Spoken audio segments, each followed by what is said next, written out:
Shalom, shalom. First, I'd like to give all praises unto Yahweh, Bahasham, Yahweh Shai, and double honors unto the apostles and elders of Great Millstone, and honors to you brothers out there in the highways and the byways, teaching this word in all sincerity and in truth. And what I wanna talk about is the princes and the nobles of Edom. All right, because basically, what we have in this world is a giant illusion. And a big part of that illusion is this thing known as democracy. Esau set up democracy, and he set up something called a corporation. And what it is that their elites, which another word for the elites is the aristocracy, their nobles, their noblemen, their noble families, hide behind corporations, holding companies, and democratic or public foundations and institutions, and that's how they maintain control and power through these mechanisms. And that's why the average person, they don't recognize the nobility. They don't know nothing about the Rothschilds and the power which they have over them in their lives. Even these Edomites, the average everyday Edomite does not understand, whether you're living in Germany, France, America, especially in America, they don't understand that they have an aristocracy. There is a ruling class which rules over them. They believe, which hand down the power, by the way, generation to generation. They believe it's all about democracy and freedom of choice, and if you work hard and this blah blah blah. They don't understand this. All right, nothing has changed per se in terms of that when it comes to the ancient world. When you go back to ancient Israel, all the different tribes had an aristocracy. All right, Israel had nobles and princes, certain families which were head families.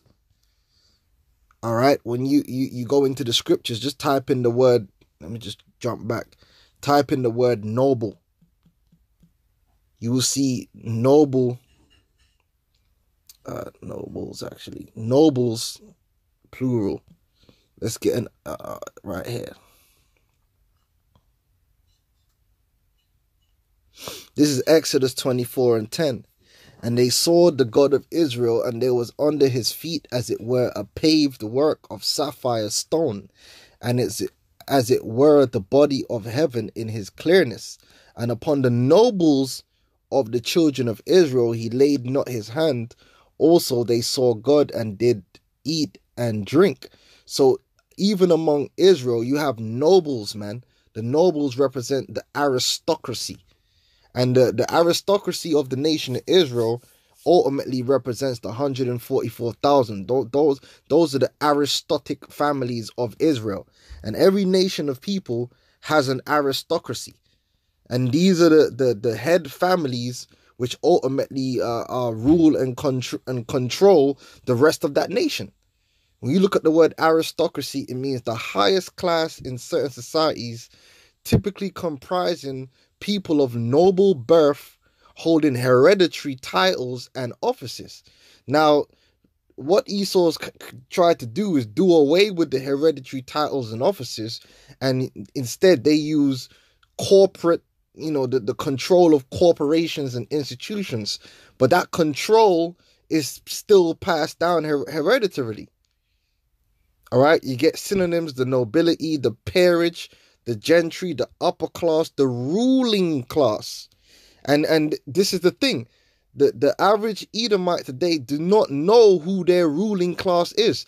They think that their politicians represent the ruling class. The politicians don't represent the ruling class, right? They work for the ruling class. They serve the ruling class, who rule from the shadows. And the reason they do this is because they've worked out that basically when you're the ruling class and things ain't going too well, you become a target. So basically they put these corporations and these CEOs and these politicians out there, these celebrities, and they put all these people out there at the forefront so that the eyes of the masses are on these people instead of being on them. So they can rule basically from the darkness with amenity, if that's the right word. Basically they can rule without being judged, without being held accountable for anything. Meanwhile, they benefit and profit. Okay? And that's how these devils have been operating. Oh.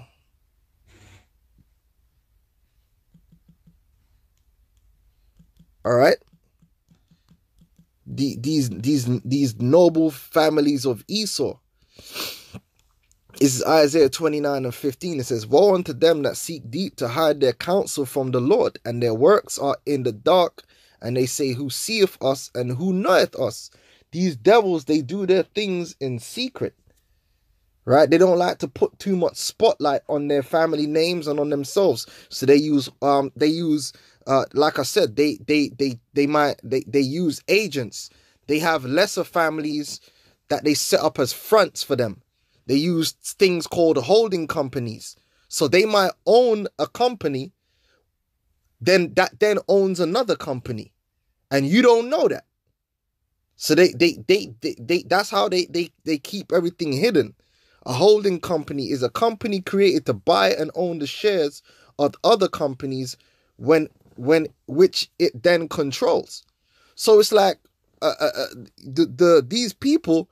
The number one family of Esau are the Rothschilds. They're the number one. They are actually the throne of Esau rests with the Rothschilds, because the throne is the number one aristocratic family. When you go, like I said, when you go back to ancient Israel, there was princes and nobles among all the different tribes. There was princes and noble families among Judah, but one family rose above all the other families of Judah. The top aristocratic family was the David's lineage, and then David's line became a lordship on the throne over all the other thrones of Israel. All right, and the same thing goes when it comes to the Rothschilds. The Rothschilds, they're the royal, basically the royal house, the true and ultimate royal house of Esau, and they control everything. But the average person knows nothing of them. They don't know anything about these guys. Now, when you go into this guy, Trump, you do your research, their hand has been up Trump's back from the very beginning. In fact, Donald Trump's family is nothing more than a family which has made what little wealth they have compared to them, because they're not super elite. They're nowhere near top aristocracy. They're not old money. Donald Trump, the Trump family is not old money. They only started making money 2-3 generations ago. The Rothschilds go all the way back, man. They go all the way back. All right, them top elite families, the top elite aristocracies of all these different Edomite nations go way back to slavery days. They've been making money since then. The Trump family is new money, and all these new money families are only making money because the old money families allow them to be fronts as part of the system. And you go into Donald Trump's granddad. He came over here with nothing. The dude came when I say over here, he came to America with nothing. He came to America running away from military conscription. All right, dude was a coward. All right, and that speaks volumes, man. And then his granddad had his two sons. One of them was a carpenter and started a carpentry business. All right, and basically one of them went into politics and so forth, and the other one went into real estate. And that's when they started making money as a family, and then coming on down to Donald Trump. So they were already juiced in. And if you're going to make money in America and start making big money, you got to go through the American aristocracy. Because that's how it works. That is how it works.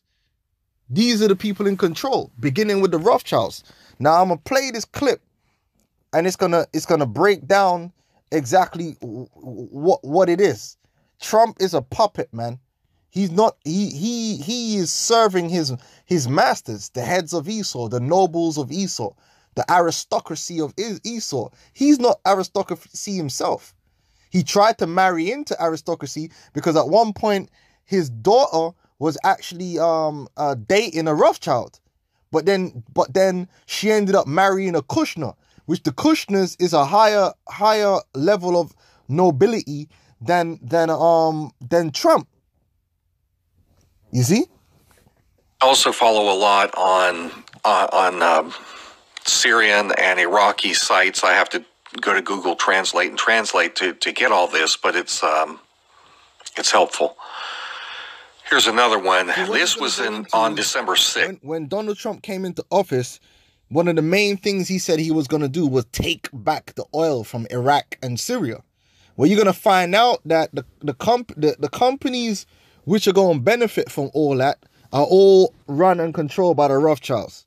This is when the SDF continued to move further down the Euphrates, and they took over Hajin. The whole Israeli state belongs to the Rothschilds. And that's when they got control of the oil resources there. All right, so why is Donald Trump allowing ISIS to remain here in this area? Well, the answer is because that's what the CIA wants. They want it that way. ISIS has been used by the CIA and by the Mossad to control the oil in this region. They control Mossad, the elite aristocracy of Esau, which is over and above every institution and corporation. They control all these institutions and corporations. They control all of it. They were replaced, the ISIS forces were replaced with the Kurdish SDF. But it appears that the Kurds, and I've talked about this recently, it looks like the Kurds are being tempted away from supporting the United States because they know that they're going to get stabbed in the back. They're moving away from the United States toward forming an alliance with Bashar al-Assad, which would put the oil back into the hands of Syria. So if that happens, the CIA is going to need ISIS to go back in, do what it did before, which is to start killing the Kurds and creating chaos and try and retake control of the region. They need the leadership intact. So you may say, all right, conspiracy theory sounds absurd. Donald Trump hates ISIS. He would never go along with such a plan. Donald Trump's a hero, so he would not go along with this. Well, I say part of the cult of personality. They said that they set these dudes up, these cult of personalities, and they get you to focus on them. Meanwhile, they're being controlled behind the scenes, man.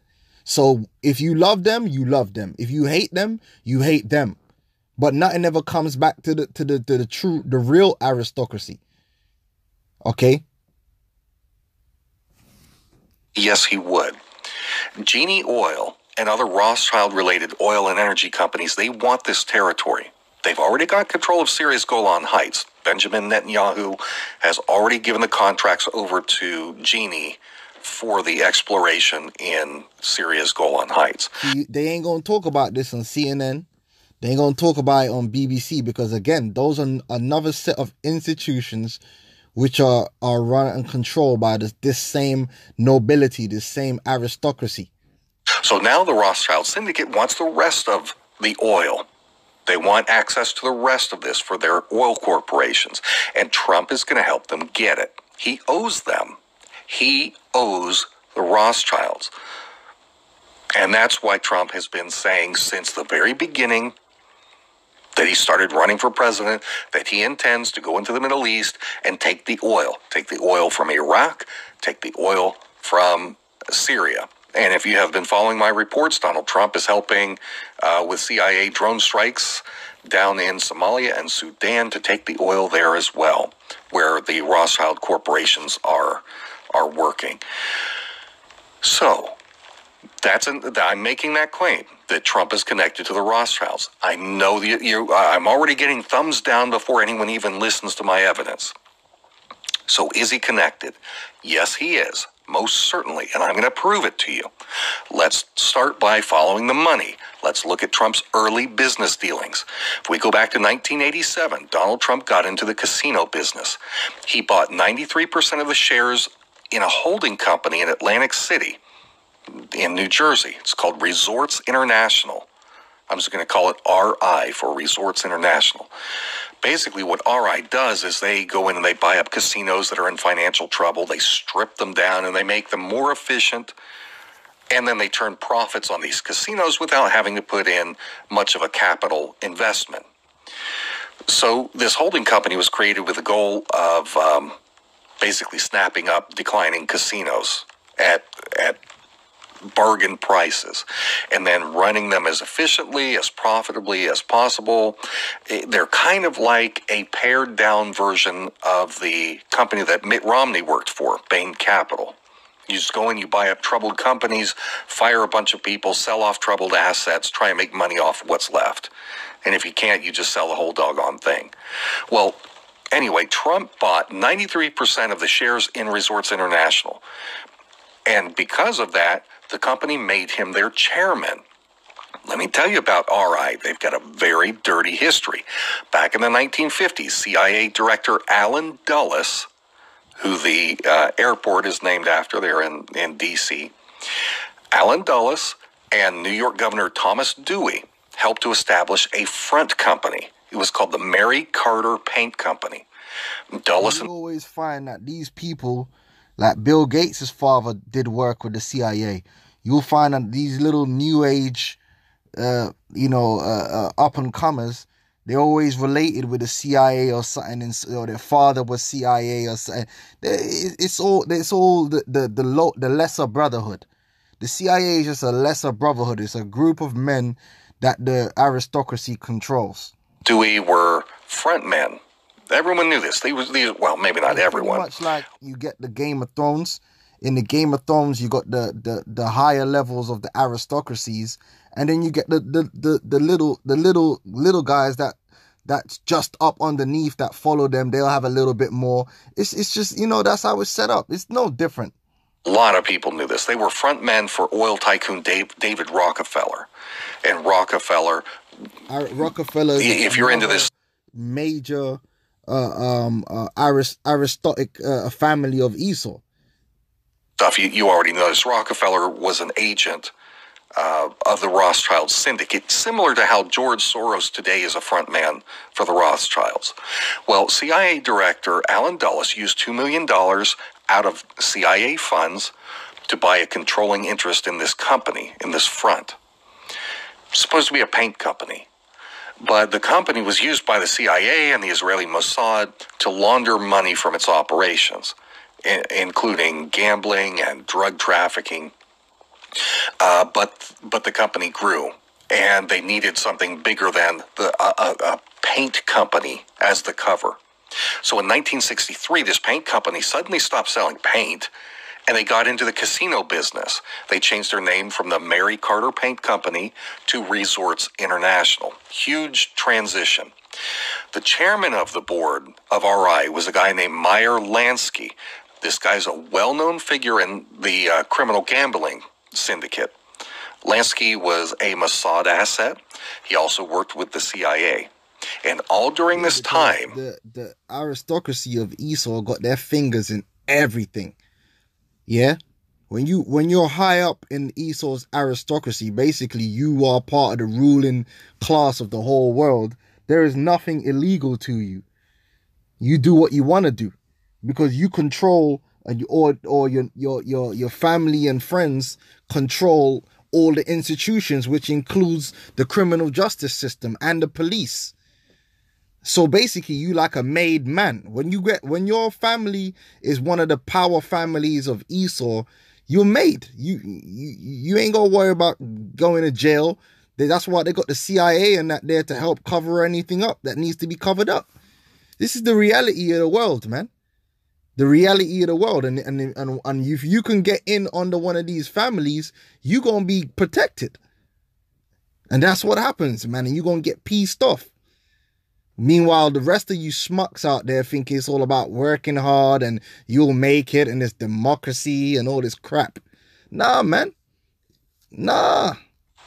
David Rockefeller continued to help finance the operations of this front company. Rockefeller had huge CIA ties. Also, we had massive financing for RI coming from a guy named Tibor Rosenbaum. He was the Mossad's chief financier for covert arms deals. And there was one more notable investor in RI, none other than Baron Edmund de Rothschild. All right, so we've got Rothschild investments here. And aside from his investments in RI, this guy Rothschild also partnered with Tibor Rosenbaum and several other Mossad ventures. So we've got a massive amount of very wealthy people taking a strange interest in a paint company that turns into a little casino company. Big names, billionaires, showing interest in this little company. With all this financing from some of the New World Order's wealthiest figures, RI continued to expand. Aristocracy. They eventually became one of the most profitable gambling enterprises in the entire world.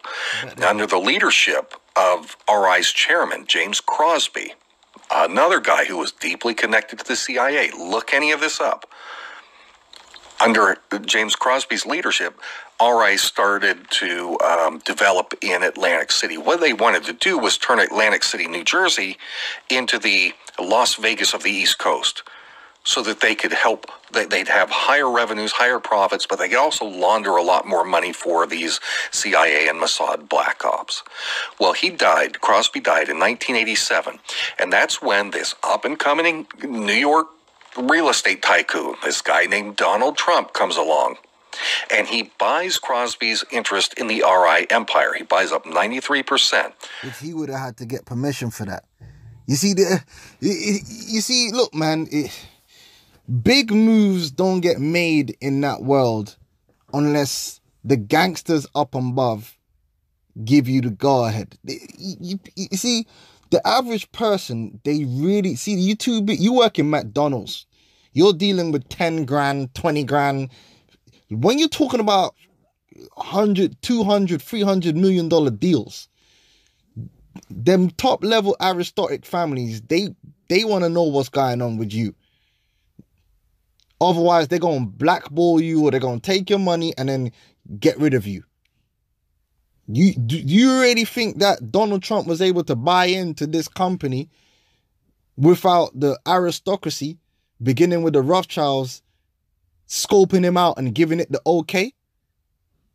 This is not conspiracy theory. Anything I'm saying here that you don't believe, I challenge you before you say you're lying. Where are your sources? A lot of things that you want to do in this world, you got to go through the legislature. You got to go through all kind of institutions. And at any one of them hurdles, you could get blackballed. Just don't forget that. If you want to build, let's say I wanted to go build a giant skyscraper in the middle of London. Forget about just the finances involved. The getting around the paperwork and the legislations and all that, this kind of stuff. They could easily blackball you, or they could give you the green light. So you ain't involved in no major real estate unless the top aristocracy give you the green light, man. People better wake the hell up, man, to what's going on out here, man. This is the real world that we live in, man. Go look this up. It is not hard to confirm. Okay, it's all over the internet. So here we have RI chairman Donald Trump taking 93% ownership of this massive operation in the late 80s. And I don't have it next to me. This is in The Art of the Deal in Trump's book, which I've read multiple times. Well, another thing that happened to Trump in the late 80s around this time is that the New York real estate market collapsed. Huge losses. And Trump was facing the very real likelihood of losing everything, including the three... Because he's new money. He's new money. He ain't old money. He's new money. See, the Rothschilds, they're not in danger of losing everything in this world, only according to Yahweh Shai.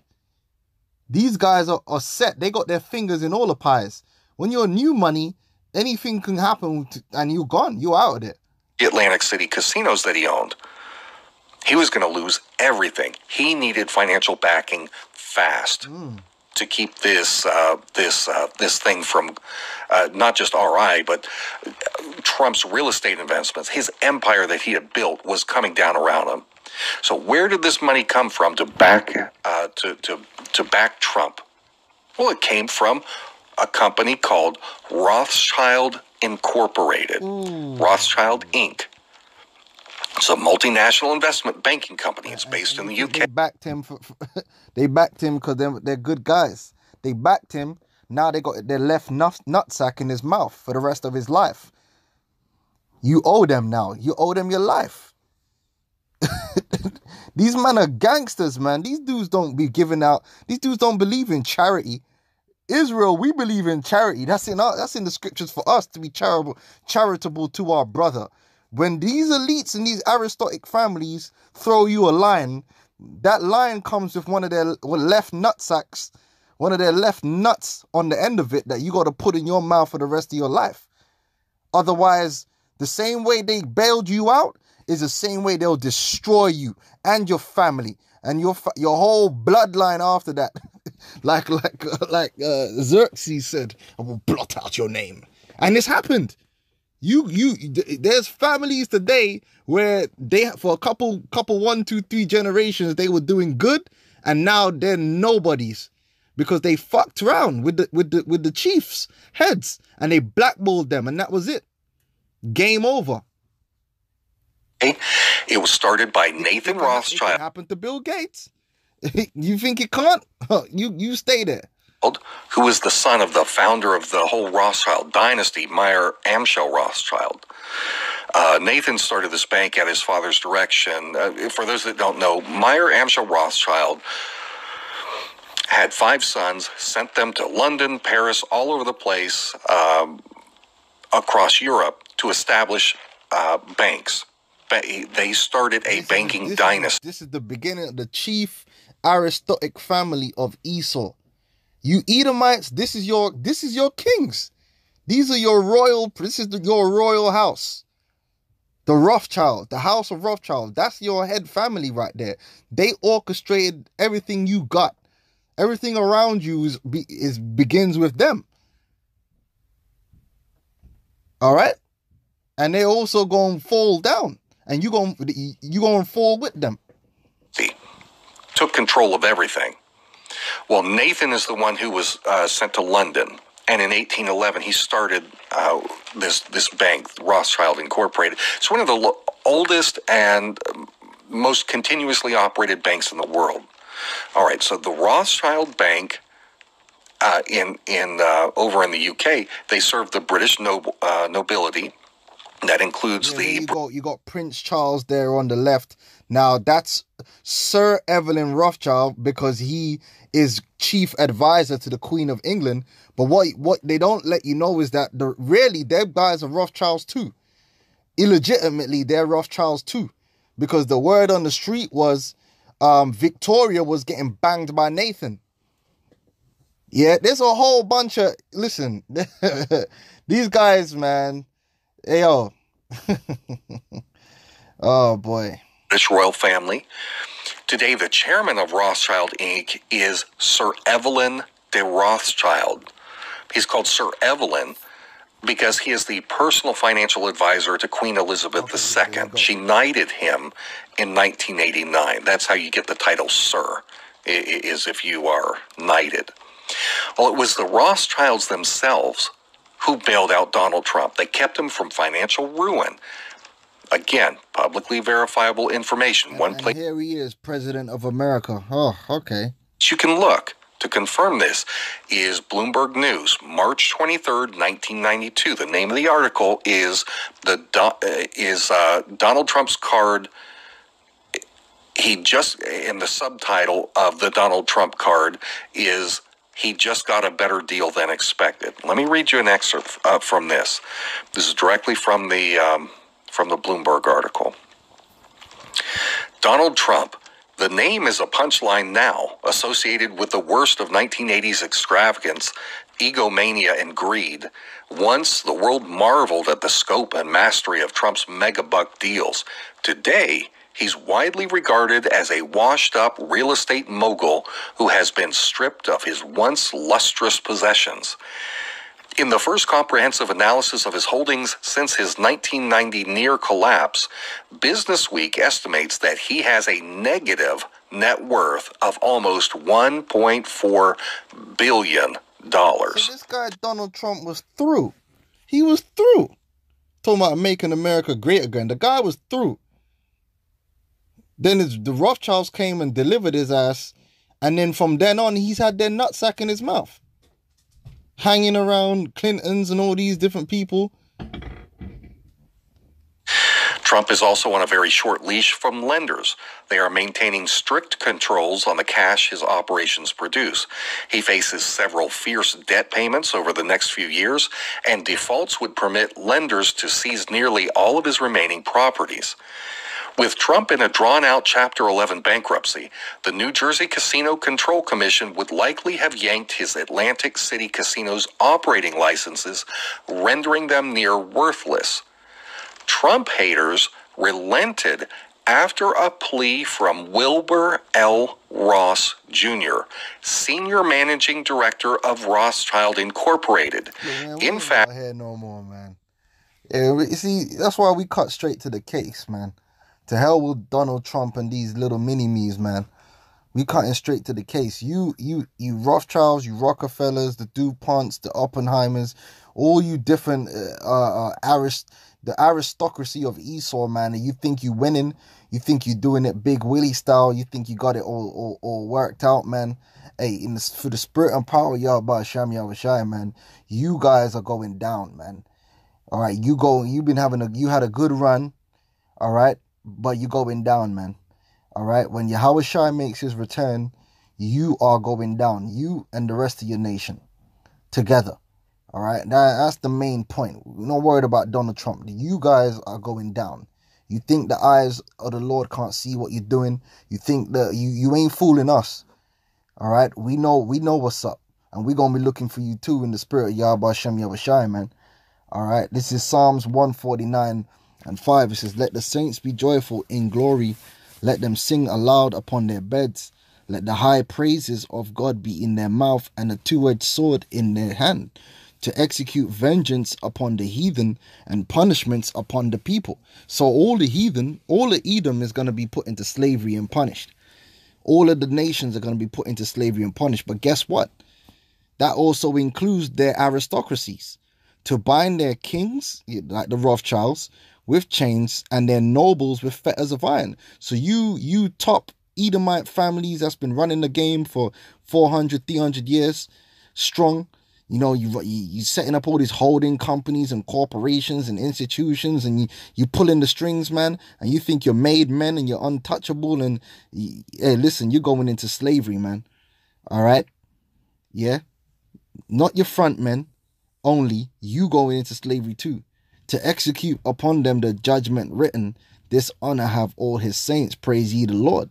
So all the nobles of Esau, man, you going into slavery as well.